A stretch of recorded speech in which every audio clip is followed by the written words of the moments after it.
Welcome to this explainer. Today, we're taking something that might initially look like a dry bureaucratic directive and translating it into a really practical, empowering guide for your mental health and career longevity. We are breaking down the brand new 2026 Department of Education and Civil Service Commission wellness leave policies. If you work in the education sector, this is absolute must-know information that directly impacts your day-to-day life, your well-being, and your rights as an employee. Let's get into it. Before we get into the nitty-gritty of the rules, we have to acknowledge the reality on the ground right now. As highlighted in the rationale of the policy itself, the 2025 Global Workplace Report revealed a pretty staggering statistic. 60%, that's 3 out of 5 people in our stressed workforce, have a high intent to leave and are actively looking for a new job. It creates this severe, high-risk turnover environment that the government simply couldn't ignore anymore. So here is our roadmap for today. We'll be covering 1. The educator burnout crisis. 2. Introducing the wellness leave. 3. Who can take it? 4. Rules of the leave. 5. How to apply. And finally, 6. Privacy and continued support. Section 1. The educator burnout crisis. We absolutely have to start with the why here. The official DepEd order actually validates what so many educators are experiencing right now. It explicitly recognizes that heavy workloads and stress are taking a serious physical and mental toll. In fact, it points out a really heartbreaking paradox. The Filipino workforce is the most engaged in Southeast Asia, but simultaneously reports the highest levels of daily stress. It makes us the loneliest in the entire region. It's exactly this combo of strong engagement and intense negative emotions that's pushing that 60% toward the exit door. Section 2. Introducing the wellness leave.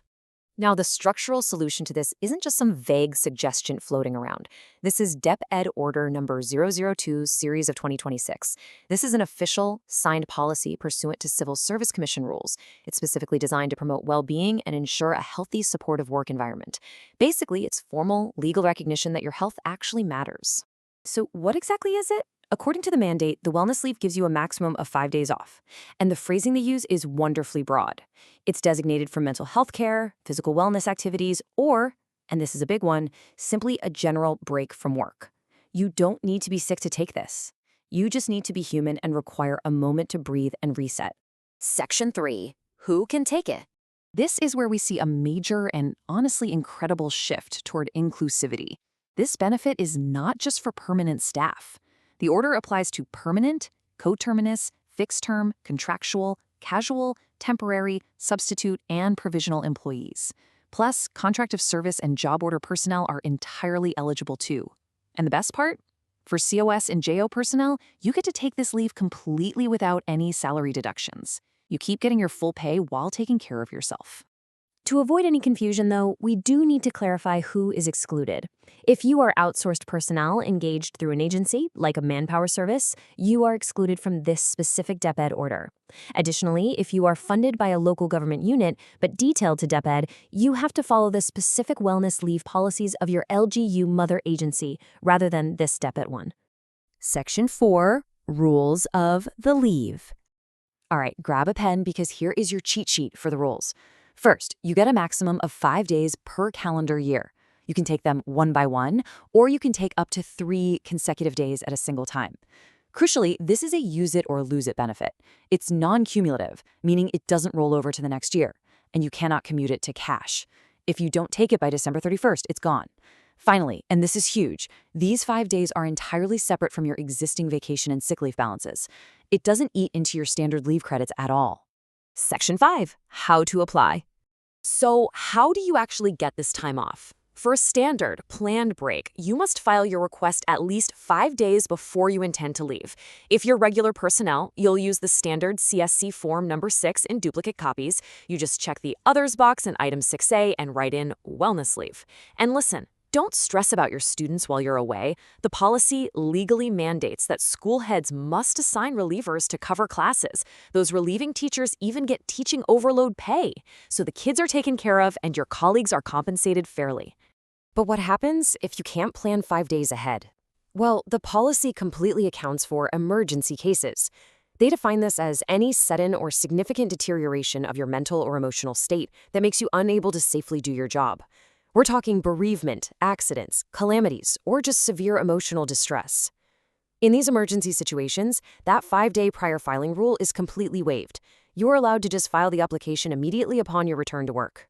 For our contract of service and job order personnel, the process is basically identical, just with different paperwork.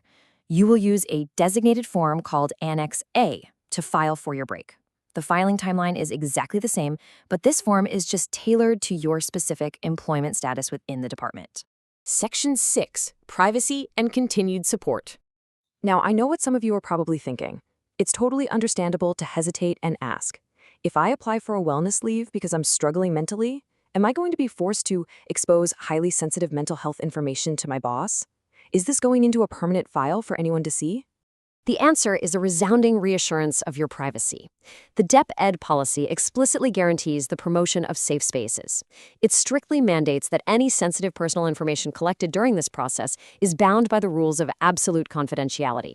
It has to comply completely with the Data Privacy Act of 2012. Your information can only be used for legitimate purposes, and they absolutely need your prior written consent. If there's ever a breach, it immediately goes to the Data Privacy Officer and the National Privacy Commission. So rest easy, your privacy is legally locked down. So there you have it. You now understand exactly why this policy exists, your eligibility, regardless of whether you're regular or contract, the strict protections around your privacy, and the exact steps to claim your 5 days off. The only question left is for you. How will you use these 5 days to recharge, disconnect, and actually prioritize your own well-being this year so you can keep showing up as the best version of yourself? Thanks for joining me on this explainer, and please, go take care of yourselves out there.